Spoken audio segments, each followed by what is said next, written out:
Oh, hello, everybody. It's a brave new world here at the Blue Monday podcast, and we are live, hopefully, on YouTube and Twitter, and hopefully someone will appear and watch us at some point. So if you can see us or hear us, please say hello and tell us that you're here. This is our first live stream on the Blue Monday channel. We just got the requisite 1,000 subscribers to be able to do this. So this is going to hopefully become a regular part of this season. As ever, we'll be led by what you guys want. But this is our first attempt. We're going to do a Q&A. Do bear with us. The internet may go fluffy at certain times. We may mess up the technology. But in theory, we should have some. Yes, wonderful. People are talking to us, Ben. Yes. Evening. Hello to George in the chat, and Kevin and Tim, Kempy, and that's Dennis from Pandemic Central. So look, obviously Richard's with me. Hello, Rich. How you doing? Modelling the 93 shirt there. Yeah, the away shirt. Yeah. I hope everyone liked our new intros and music, because every year I get total abuse for it. I thought So a bit of a homage to our fire safety announcement, which I think has been used in anger once, maybe a Millwall pitch invasion, I think. Richard, one or other or both of two things are true here. Either people don't like change, people don't like your music, or both. One other, or just don't know about. Right, so look, the idea here is now we've got a fail-safe mechanism because we got a load of Twitter questions through. But we will, if you're watching in the chat, we will prioritize your questions over the questions we got after the fact. So we get some engagement here. So if you are watching, please bung a question in. You set the agenda and we will answer it. And HCH9990 has done just that. Strikers, what do you think will happen with Jackson and Norwood before the end of the window? Richard, can I just preface that by saying Brett Pitman has signed for Swindon. Ironically, that it's Brett Pitman, an ex-Ipswich player. That may knock certain Norwood stuff into touch, mightn't it? Because there was obviously Swindon wanted the striker. They've taken Pitman now. But Richard, what are your views on Jackson and Norwood? So window closes October the 5th. Are they still both going to be in the building? In true Adam Buxton style, can I say good evening to the 9,990th of the HCH clan? Good evening to you. If that's the thing. That's the thing. If anyone's watched Adam Buxton's stuff on YouTube, they're not going anywhere, are they, Ben? The problem for me is Norwood going out on loan. I just don't see the point. Well, the only point would be, Rich, is that he's on a big salary. Yet again, Ipswich managed to mistime stuff in respects of the worst possible year you can invest in salary rather than transfer fee, i.e. take the top scorer from League Two and pay him a high wage. The worst possible year to do that would be the year before a salary cap is introduced, right? But because his contract was signed before the salary cap came in, is it not deemed to be a lower amount anyway? So that's true, actually. It's not a massive burden on the wage bill anyway. I think my trouble with Norwood going is, for all of the kind of social media stuff that people I think are getting a bit tired or maybe a little bit bored and looking too much into, is that he will leave and score 20 goals for someone else. It's set in the stars for me. So I would rather that he stays put. I think Jackson's injured now, isn't he? But I wasn't expecting Jackson to go anywhere either anyway, because Peterborough have now replaced Tony with Johnson Clark Harris. Yeah. Thank you. So from what I understand, Richard, Jackson is not on a contract maybe commensurate with his performance last season. I think the club had signed negotiations, Ben. Yeah, I think the club had signed. this is one thing Marcus Evans actually does well, gets contracts signed up. They end up being meaningless because of the timing of most players being sold. But I think the argument that we seem to be aware of is that Jackson is probably deserving of a new contract. So I would have thought anything. Well, look, it's one of those situations where if he uses it as a negotiating tool and he gets a new contract, good for him. If he gets a move and a new contract, good for him. So he can't really lose in this situation, can he? But no. Rich, let's move it along.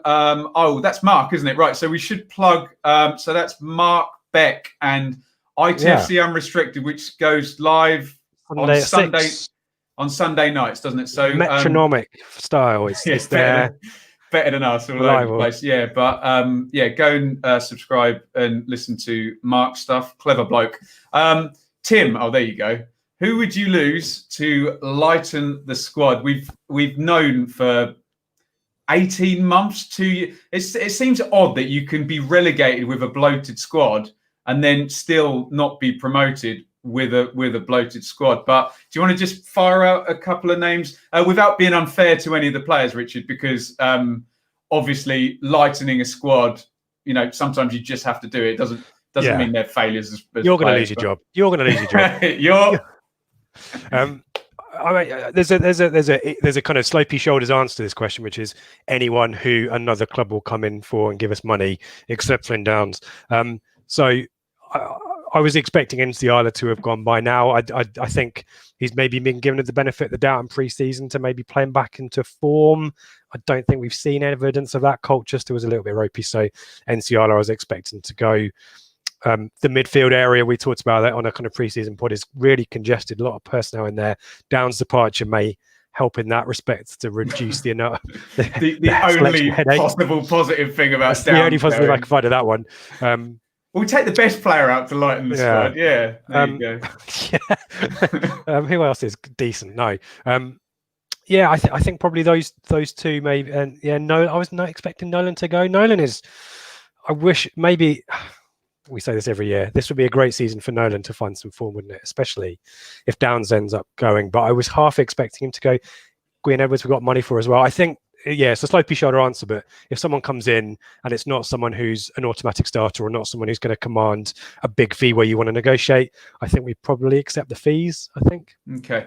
Right, let's get through these. We've got a nice load of questions coming in. Thank you, everybody, for asking questions. Fantastic. This is our first go around at this. So we're very grateful. If you wouldn't mind, just hit the thumbs up button if you're watching on YouTube or Twitter whilst you're in here, and that might attract some more people to the stream. George asked, why is Lambert never upfront about injury? Think fans would prefer him to be honest and tell us people when it's... Well, George, he's kind of both, isn't he? Because he'll kind of say nothing and then in the middle of a press conference just go, oh yeah, he's out. He'll be out for 6 weeks now. And it's kind of neither nor. So I think it's the worst of both worlds. Richard, this is Kempy Blue on Twitter. Lambert and Norwood had a fallout. I'm sure everybody's heard these rumours. Richard? I guess why just Norwood? I mean, and there's Downs potentially has now had a falling out about this Palace move. I wouldn't be surprised if it just feels a bit weird. I don't know why with the pre-season, the start, the season's weird, stupid stuff starts to happen. But I think Norwood and Lambert, I think Norwood generally his demeanour and his approach perhaps has maybe rubbed people up the wrong way. But I think maybe we're reading a little bit too much into it. I'll keep my powder dry here, Richard. If empty vessels make most noise, then when there are no games, the silence is most deafening. We haven't had football since March. We've got something to talk about. Football. And Borough beat Shrewsbury 4-3 in the first game back.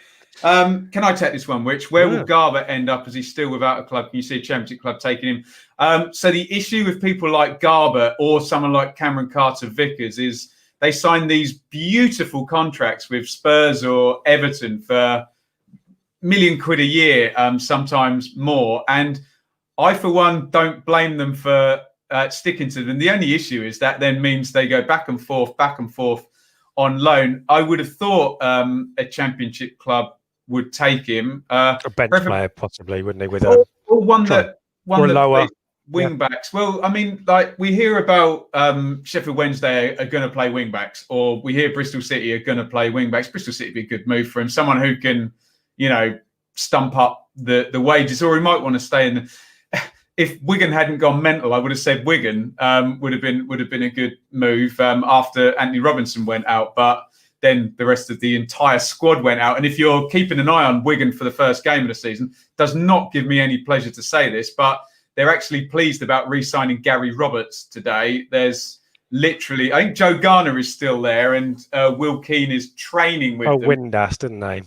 I guess a question. Windass has gone to Sheffield Wednesday now as well, and along with like the other 20 of their squad. So I guess I'd ask a question for you, Ben. Is there a strategy here for your Garber and or his agent, which is championship clubs possibly get desperate towards the closing of the window, might get injuries early on, so rather than settle for a massive pay cut and join a Sunderland or Ipswich, you wait and see what your options are at the end of the window. Yeah. And I think the free transfers, do they still happen after the window's shut? Oh, if you're a free agent, there is no window, is there? So there's no panic for him yet, is there? He might have to settle, but it's very easy to say when you know with hindsight what offers have come in. It's very easy to say, oh, I should have waited, but then, I mean, you could even get silly situation where like a Rico Henry goes out of Brentford on October the 4th for silly money, and they just need a left back in the squad, and you might even end up getting to go to Brentford or something crazy like that. But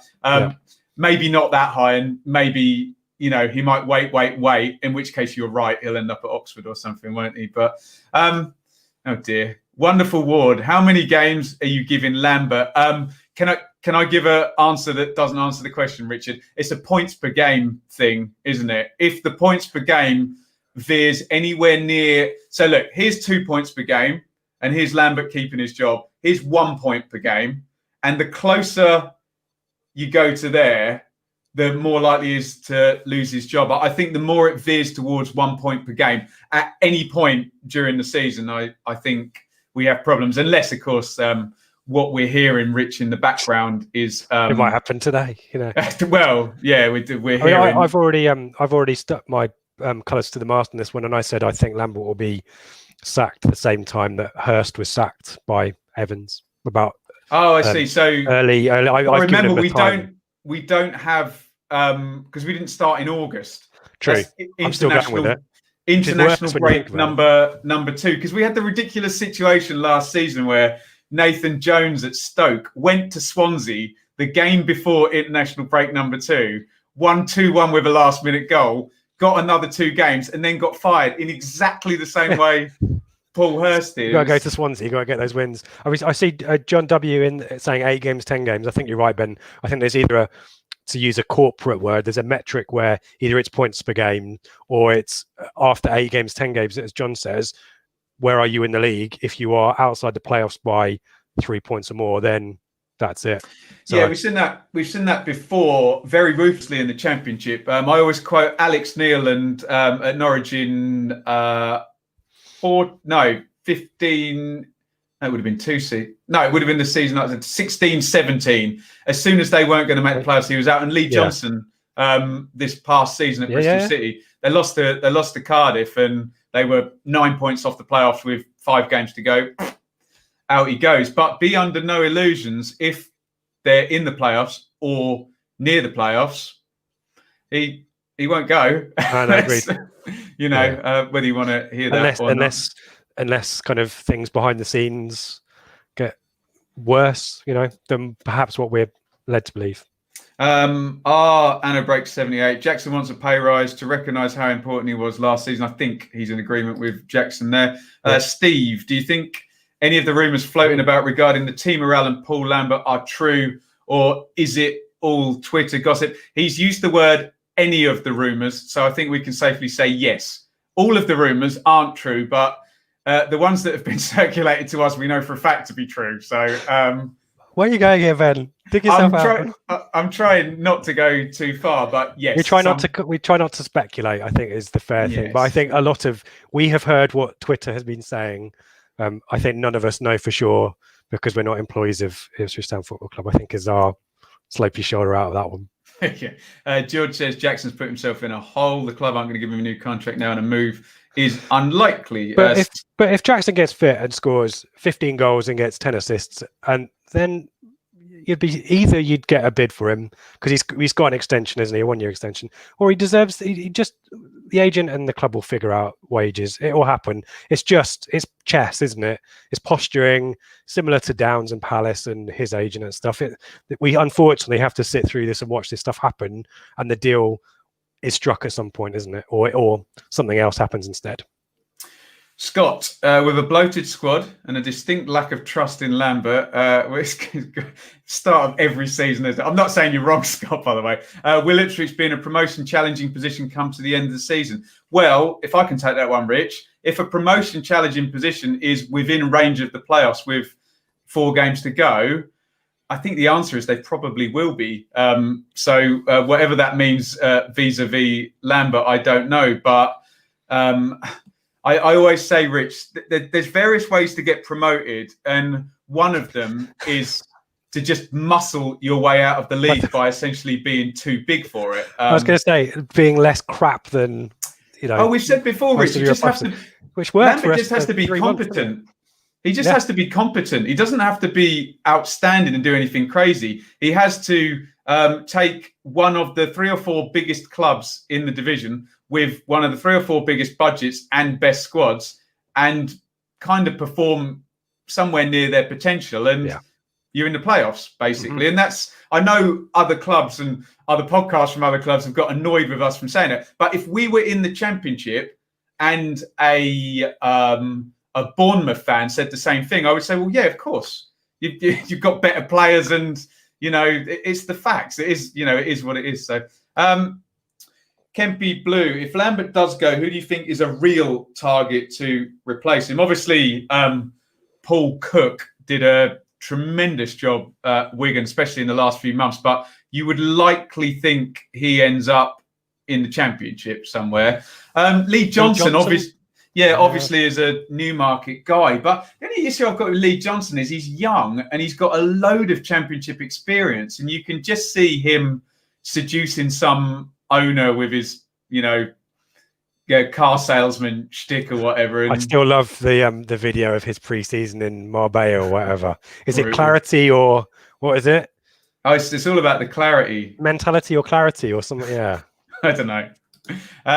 Now, Ben asks a pertinent question. Can I lob? I'm going to lob Luke Chambers and Kolsky as a management duo in there, and Kieran Dyer as well, just because I like it. But I know that Twitter won't. Twitter doesn't like anything, does it? Ben asked a pertinent question. When's the CV game coming back? It will be coming back. Yes. But we think it might be coming back online in a different form. So we're going to put it down the Twitter, or we're going to make it a little bit more interactive and maybe make it a little bit more competitive. Maybe have a league table or something. And okay. So keep an eye out. We'll announce that admin. Soon. That sounds like admin, Richard. Something I bloody love. Hitchens. I can send that a transfer business into the club. Sounds like it's done. Surely a centre back, a winger, and another striker. Can I take that one, Richard? It's so tricky judging transfer business when you've got a bloated squad, like everyone's saying. So it is like Sebastian may well be right that we need players in those positions, but it's so hard to justify bringing people in when you've got 18 central midfielders who you don't really even know who are the best ones. So yes, he may be right there. However, it just feels a bit of a fool's errand. If you're Evans, you're saying bloated squad even bigger. Yeah. We might get a loan, Ben. Might get a cheaper loan, maybe, or a high prospect player from a top end champ club, maybe. Yeah, and if they're the best player in the squad, more power to them. I'll take that type of loan where they come to, like Luke Garbett, frankly, where they come in and they go straight into the team. But of course, the issue then is one has to replace these players after they go back the following season. Then you have a giant hole at left back. And okay, they've gone and got Stephen Ward, but it's still. I feel a bit sorry for Aston Villa because they get promoted with borrowed Abraham, Mings, and Tuan Zabi, and then people have a pop because they've spent a load of money, and it's like, well, literally just trying to attain the level that they did last season. That's Dennis again. Do you think that Jack Lancaster is ready, or are there enough players ahead of him when he will be used sparingly since he's back from major surgery? Richie had quite the impact at a higher level prior to this, didn't he? Yeah, I'd love to think that he features more. I really do. But he's another one of our players that is going to have to nurse through. But a level down, as you say, Ben. I'd love to think that he becomes a nailed-on starter. The issue we have is that you've got Alan Judge for that position, you've got Freddie Sears for that position, you've got Guion Edwards for that position. You can't upset those guys as well unless you're going to sell some of them. I didn't see who it was, but someone said Judge for his potential sale. I think maybe that ship has sailed, and Judge is now kind of probably in a better place now. Maybe he has a better season, but you'd like to think Lancaster, you'd like to think Dobra, El Mazzuni get a chance, but then they don't get a photo taken, do they? So. Mike, I would let Judge go. I'm not sure what it brings to a 4-3-3. What do you think? He wants to play number 10, doesn't he, Judge? He wants to. It's so difficult with Judge because the best footballer I ever saw him play was for Brentford, playing on the left-hand side of a 4-3-3. Yeah. But something seems to have changed after that injury. But there we go. Right, Rich, let me quickly bash that one out. Andy asks, Championship looks very ordinary on paper. Who do you think will go well? I think Derby will improve. Now they're not going to get minus 12 points. I think Millwall will improve. Look at the three parachute teams, Norwich, Bournemouth and Watford. One of them statistically will be promoted.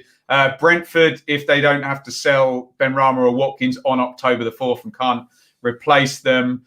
And Nottingham Forest. I like the look of Nottingham Forest. Close last time and some good recruitment. But Norwich have made loads of signings, haven't they? Just signed Ben Norwich Gibson. Have just signed Ben Gibson. It's really annoying, isn't it? Ben Gibson's along with Hugo. It's like a Championship All-Star. Hugo Dow. I know. Hate it.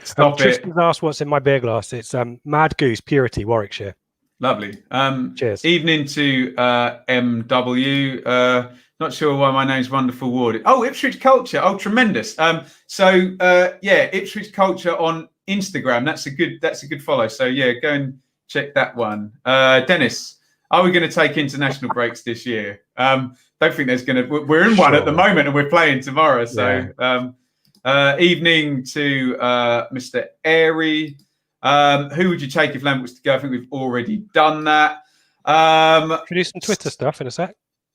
They all come down the same feed, Richard. As in the stuff from the thread. We could. Do you want to do one or two? It's just we've got lots of people watching. Let's try and bang through these ones first. Right. Do I think League One is stronger this season than last season? So you've taken out Coventry. Do you know one thing is Bolton would probably have got stronger over time, so that might have actually weakened it at the other end. So you've taken out Coventry, Rotherham. And Wickham, and you've replaced them with Wigan in administration, Charlton just about to get a new owner, Hull, and all sorts of off-field stuff. But Hull I quite like their recruitment as well. Right. I think it's much of a muchness. I agree. Rich, you take this one. If Lambert went, who would you realistically see taking over? Do you think the cheap promote from within will prevail? Yeah, I do quite like Chambers, but I know that it's a Marmite appointment. I just don't think Evans does that kind of recruitment though, or makes those kind of appointments. I think it will be tried and tested because it needs to be someone who can manage the whole thing. You know, Evans, we've now heard from Lambert is micromanaging. He's getting involved, which draw your own conclusions from that. What that means, I know what it means if my boss was keeping an eye on my shoulder for everything that I was doing. So I think Evans wants someone who can be just left to get on with it, and I'm not sure a recruit from within appointment maybe does that. Mark's gonna buy us a beer. Who has the most to prove in the town squad this season? Surely that's Alan Judge, isn't it? Given he's the on paper the highest caliber player there. The other one is maybe Stephen Ward. I don't know whether Stephen Ward, as the kind of experienced pro, might feel that he needs to drag us up a little bit, and not that he's got anything to prove to himself, but I remember John Walters saying the same, didn't he? A lot of Twitter again. I may be reading too much into Twitter opinion, but that signing was a little bit Marmitey as well, despite the fact you're all out. Gone. I'm all out of wine. I'm so lost with that. And that's the end. That's the end of the bottle as well, Rich. What's in Richard's glass? We've done that. Right, here we go. How did that take 24 minutes, Uber ITFC? What's the real reason for Downs being given a couple of days off? Is it really to clear his head, or is it a case of ensuring that he doesn't get injured or cup tied? Well, it's more likely injured out of those two. Yeah, let's remove cup tied from that. But so let me pose the question to you, Richard. You are 21 years old. You've been at Ipswich. Is it 21? Yeah, I think so. You've been at Ipswich a few years. Not me personally. I wish. You broke in. You're playing in League One. You didn't get promoted last season, and you potentially have the chance to go to a Premier League club and get a rather large pay rise, and then probably go on loan to the Championship and develop. Or look, I'm an Ipswich fan. Of course, I would want him to stay at Ipswich, but I have to say, in that position, it seems attractive for Mr. Downs to go and fetch the pay rise, go and work with Hodgson and Wilf Zaha and McCarthy. Yeah. Yeah. Look, what's your take on Downs then? Yeah, I mean, I've got embroiled in a few Twitter debates today on this one, and again, I don't want to read too much into the general opinion of things from Twitter, but a lot of people are a little bit kind of not happy with Downs, maybe considering him to pardon the pun, downing tools. But I think your analogy is spot on, and I think there's a point where football fans, we kind of need a little bit of empathy and put ourselves in Flynn Downs' shoes. To flip your analogy around, Ben, if I am working really hard for my current employer, and a company that in our sector thinks I'm doing a really fantastic job, wants to pay me a shed load more money, give me a promotion, and my boss says that's not going to happen. Sorry, we don't like that. I'm hardly going to rock up to work the next day, all sunshine and flowers, and looking forward to playing for my motivation will take a temporary blip. If I'm a professional, it will return back. But when did we care about the Carabao Cup such that Flynn Downs missing the cup time matters? If he's back for Wigan and he's in the team, you know that he'll try hard. I just think we need to give him a bit of leeway. If Palace come back and offer 2.5 to 3 million, I think it will probably happen. But let's cut the guy some slack, eh? Tim, that's not going to happen. No idea. No clue. Can't tell you what the system is or who's going to play. We can't even tell you which keeper's going to start because they're both injured. Oh, can I just say one thing on the keeper thing? Rotherham have now got 2 keepers. So, we were saying, where in the entire world is there a club that have 2 keepers vying for first position? They don't know who it is. Rotherham. They've got Jamal Blackman on loan and Victor Johansson have just signed. But he's a loanee. Oh, I guess it's nice, isn't it? Yeah, well, Norris was. But no, just in deference to Lambert there, I kept saying nobody else does that. And then they did it the other day and I was like, oh, can't say that anymore then, can I? Right, let's scroll down a couple and then we'll go. Surely we need Stevie, a new... By the way. Stevie, sorry? I have a question from Stevie that was... Yeah, about the salary cap. Yeah, it is. I'll get to that one next, yeah. Okay. Surely we need a new centre-back if we're going to try and play out from the back. Most, if not all, our centre-backs are not very good on the ball. There's part of me that just thinks, for God's sake, you're in League One, just win. Yeah. Do you know what I mean? And if you don't have the players to do that, maybe the time to develop that is not in League One. But Michael's obviously right that if you are going to ask people to do that, then they need to be able to. And we saw with Białkowski, when an otherwise good player who's been well managed previously is asked to do something that he's just not comfortable doing, it can screw with them a little bit and have lasting damage, doesn't it? I mean, if you want an Ipswich centre back, give the ball to one of Downs, Dazelle, Nolan, or Scouse. And stop we watched the Wembley playoff final. We went long. It was pinpoint direct balls. But this idea that we have to play out from the back because Lambert tried doing it pre-season, I just don't get it. Just don't be crap. Just pick a tactic that works. And it doesn't need to have passing out and, from the then it doesn't have to be short. Doesn't have to be black and white, does it? You can switch it up and down as and when. If you're playing against a low block, play out from the back. Keep the ball, drill them out. Yeah, well, same as Championship. If they know you're going to try and play out from the back, they'll we'll high press. We'll have high press. It's just a tactic that is asking for trouble, if you ask me. Not least because Michael's right. You need the players to do it. But why bother? Why bother? I don't see why it gets us. It's been, in theory, if they could move the ball around the centre-half positions, you've then got a situation where you've got good central midfielders. And we all know Ipswich's best ball progression tactic was Kane Vincent-Young actually carrying the ball for the games he was there. Yeah.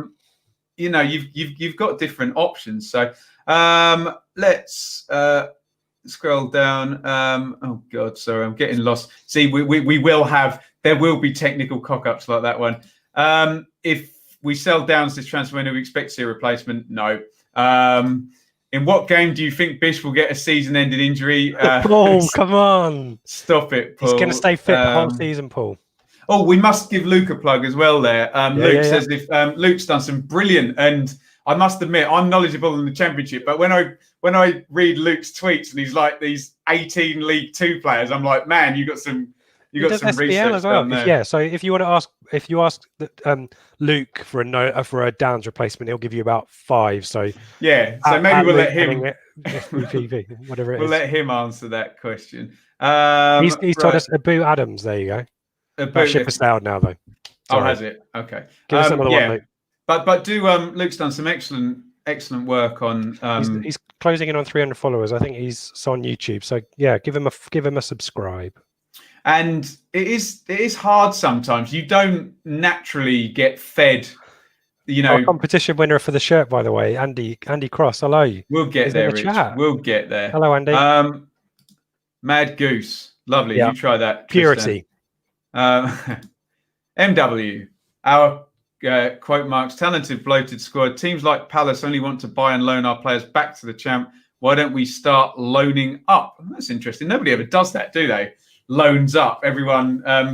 It'd be a novel approach, wasn't it? The only time you see that happening is when, I don't know, someone like Stoke gets relegated and they've got a 12 million quid. Fulham did it last year with Aaron Moy from Huddersfield. But that was a view to coming back, though, wasn't it?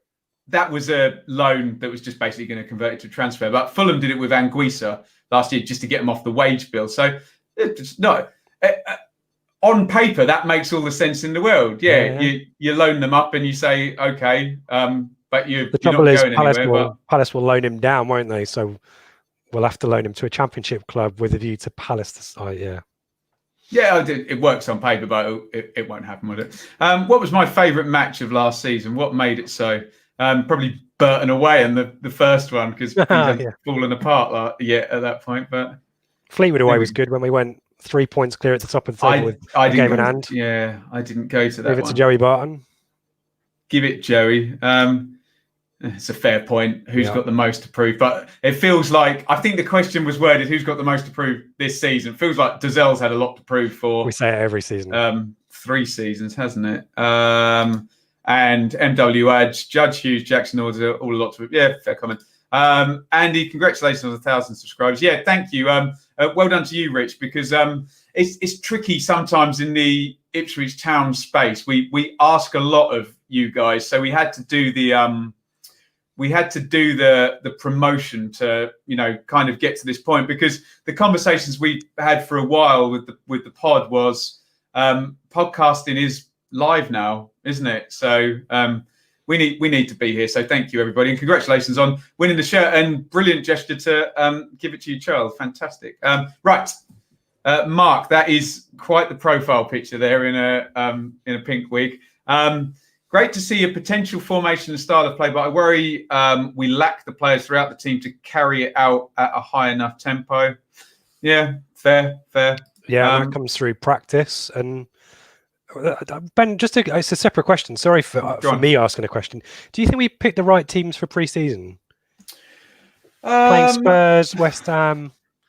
I struggle with pre-season, having sat there and watched us lose 6-1 at Charlton, and then Mick. I remember what Mick said about pre-season. Yeah, and then Mick switched to 3 at the back and won the first 5 games after losing 6-1 to Charlton.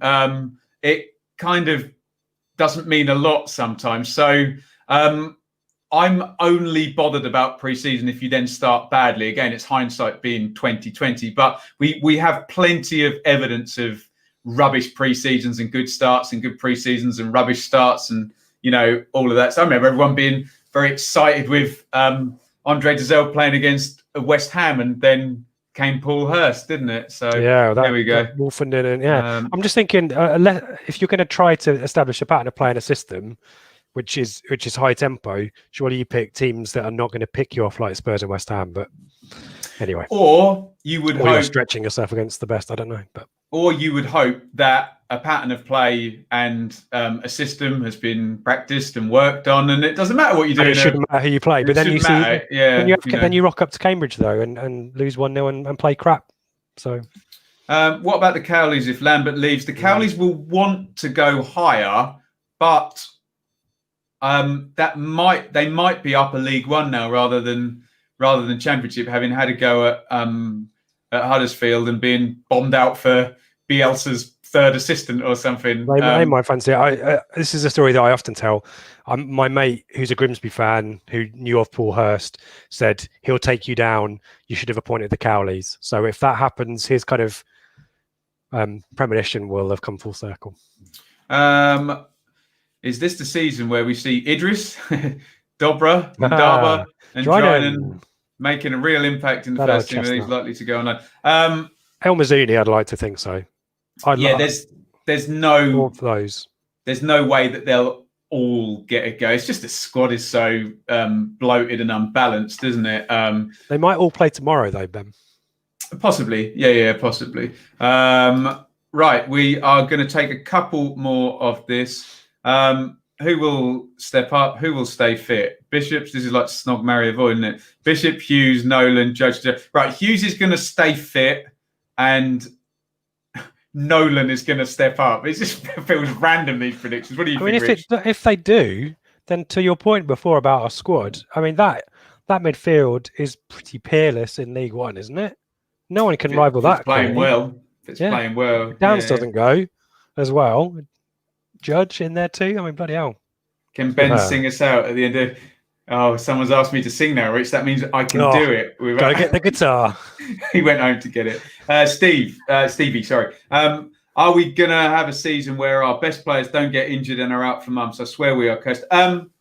I think we read a bit much into that. I know we had some crazy ones with Nydam and Morris and Falami, all the young players seemingly at one go. But what I will say is everyone gets injuries, and you really notice them when you've not been very good for 5 years or more. But I don't know. Do you think we have it's the reason why disproportionately high amounts of injuries, Rich? Maybe that's why we've got a bloated squad, is because we know for a fact we're going to get 6 or 7 injuries. It was interesting, the Adam Webster thing in The Athletic, where they said they didn't think too much of Ipswich's sports science, and that explained Webster's injuries. Really? Because he's obviously not gone on to have those issues, and we've talked about McGoldrick before, but Webster, I think I think he might have had one proper injury there at Brighton last season, but generally made it through. So, do you want to throw up a couple of? Can we do a screen share? There's a good one from Mrs. Nuts, which I wanted to get I want to get an answer from you on. Here comes the technology. Please hit the thumbs up button if you're watching in the feed. If this works, it looks like it's going to work. So if I click on this button, we'll go to Twitter. Over we go. Favorite box set during lockdown. I could pick one of about 10. We've just finished Succession, Richard. Have you seen Succession? I've heard it's excellent. I've heard it's really good. Really good. We did Money Heist. We did the first season, and I won't do any spoilers. Which language? Dubbed or Spanish? Dubbed. So they're speaking in Spanish, but we're hearing them in English. And that was really fun. And then I started to do the second season, and I realised they're just going to do exactly the same thing. And then I didn't watch it. What about you? People Just Do Nothing. BBC sitcom about a pirate radio station in Brentford. There's an episode where they have a club night in Ipswich. Okay. Gangs of London. That's really violent, isn't it? Pretty violent, but really good, really excellent. Okay. I was kind of disappointed it ended where it did, and there's obviously going to be a bit of a delay to it.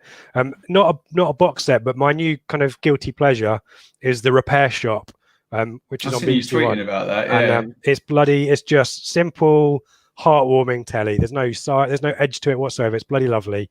A cup of tea and a biscuit in the repair shop. Thank you very much. Can you get us another? Do you want to do a scroll and get us another question on? Yeah, we talked about the wage cap a little bit.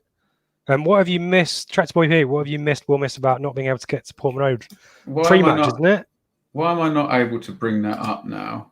Oh, that takes you away. I can read them if you want. Technology. There we go. Works. Right. Sorry. Which one are you reading? Which? Tractor Boy P. What have you missed? Will you miss about not being able to go to Portman Road for a while? This is soppy. When I go to Portman Road, I go and see my parents that I wouldn't otherwise see. So it's a built-in reason to go and visit your parents back in Ipswich, isn't it? Should we do Mullet's one there? He always gets one read out, doesn't he? He's a little scamp mullet, isn't he? A scamp is the right word, isn't it? Would your opinion of Evans change if he sacked Lambert this month? Does it buy back enough grace with the fans who might start looking at him instead? It's an interesting one. I think we've kind of tossed that question around before, I think, on the pod. I don't know if Mullet asked us if when the kind of heat starts to build on Evans, and a lot of people quite rightly are getting a little bit peed off with how lax we are, just general stuff, the vouchers and the lack of kind of engagement pre-season. Do you think he'll sack Lambert just to buy himself a little bit of PR goodwill? He doesn't care. He's not bothered. He's not bothered about goodwill, is he? This is a business in his portfolio and some of the customers don't like him. He doesn't care, does he? He's already got 9,000 season ticket holders. He doesn't need to worry about anything more until next season, does he? So he's that money's on the books, isn't it? Do you want to do Mark's one there, Richard, about engagement? Yeah, so this is... I'll read that and you take it, yeah? Why has the club made minimal effort to engage the fans throughout pre-season? Is this solely due to the club realising just how strong the bad feeling is towards Paul Lambert, or more reflection on the situation within the dressing room? Where's the fight other clubs are showing? I think there's some mitigating circumstances here, because I think the people employed at the club to put things out there to engage have been on furlough. And have only just started returning. I think that's right, which is why kind of the Twitter and the EADT guys have kind of, and we have to an extent have filled the vacuum there. But it goes back to the point I was just making. It does feel everything's a little bit half-assed. But yeah, I guess, yes. I mean, I don't really have a huge amount of argument with that question, because I don't think any of us are feeling particularly optimistic, are we? And there's not much you can say. There's not much match footage or, dramatic music videos you can put out there to change that mood around. I was just going to make a similar point, Rich. Football fans don't accept no news. Even if there's nothing happening, they still want to hear about nothing happening. They don't want to not hear about nothing happening. They get suspicious there. Do you want to just bring Ashley's one up so we can plug his Premier League stuff? Just quickly on that last bit on Mark's point, and I assume he's not in the chat. So if you are watching live, Mark, give us a message on this one. Where's the fight other clubs are showing? I've not seen any other stuff apart from signings from other clubs. So I guess it's always we always try to compare ourselves with someone else, but I'm not particularly aware of any other League One club that is going out there and giving it the big one. I just read Ashley's one because he's that's Ashley from Fanzone, who's trying his hand at some Premier League stuff now. So FNZ, go and support that. Have season ticket holders been shafted by the club this season? Season ticket holders paying more than on the day customer to watch games online during the current situation. Which thoughts on that, Rich? It's an interesting one. I guess what is Marcus Evans' incentive to readdress the balance?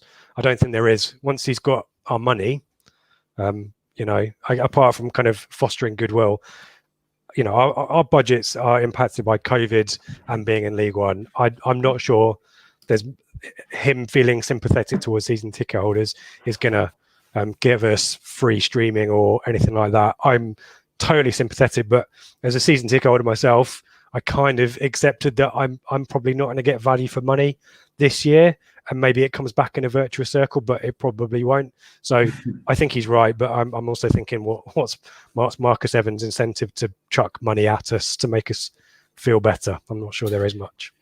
Right, we're gonna fix to go home now. So what I would like to ask is, this has been our first sort of dry run at doing this. So please, if you can, kindly and politely give us your feedback. Comment on the video if you're watching after the fact, and let us know what you want.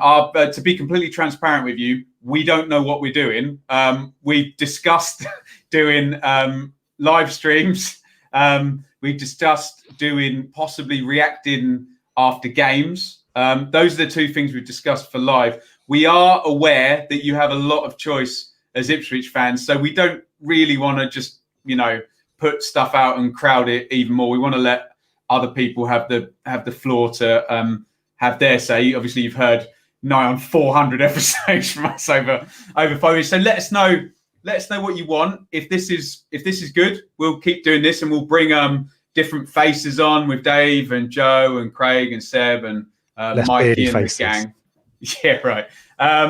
But yeah, let us know what you want in respect of live stuff. The plan is this season that that podcast that we've become kind of synonymous with over the last 5 seasons, that stands alone on a Monday as a podcast. Now we have the ability to live stream. That will be a different thing. So your podcast feed isn't going to be crowded anymore. It's going to be a little bit more straightforward. You'll get a podcast on a Monday, and then we'll be over here doing live stuff where we can interact a little bit more. And now we can stop the long sprawling hour and 20-minute podcast, because we can then do live Q&A here. So Richard, your thoughts on get comments in on that.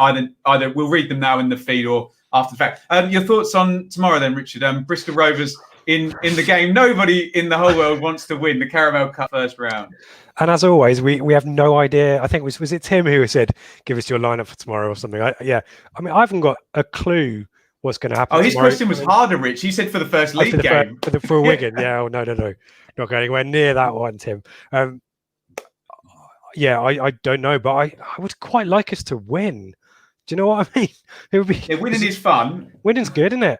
I think it'll end up being a glorified pre-season friendly. I think the standard, the quality of the game will be pretty poor, and I'm slightly worried that Bristol Rovers are a better prospect than they were last season. I don't know whether Paul from the Southwest guys has a view on Bristol Rovers, but I think it will be a typical Ipswich Town League Cup performance tomorrow, and more rotation and more questions than answers for Wigan, I'm afraid.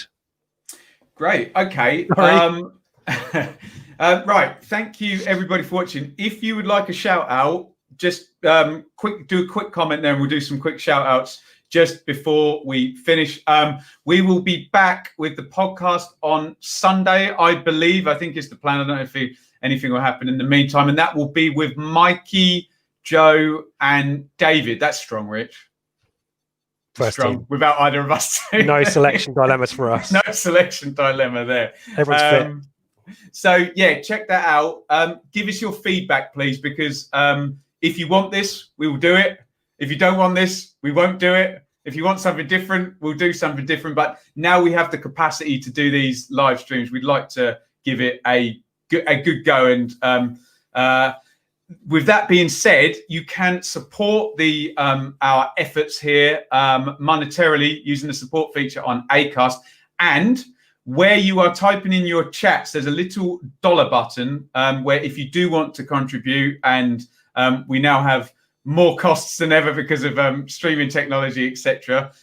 If you feel like you want to help out, this will always be free. We will always do it for free. There's 8 of us. None of us are going to make any money out of it. Do not worry about that. This is Ipswich, not Liverpool or Man U. But you can contribute via Super Chat or Super Sticker.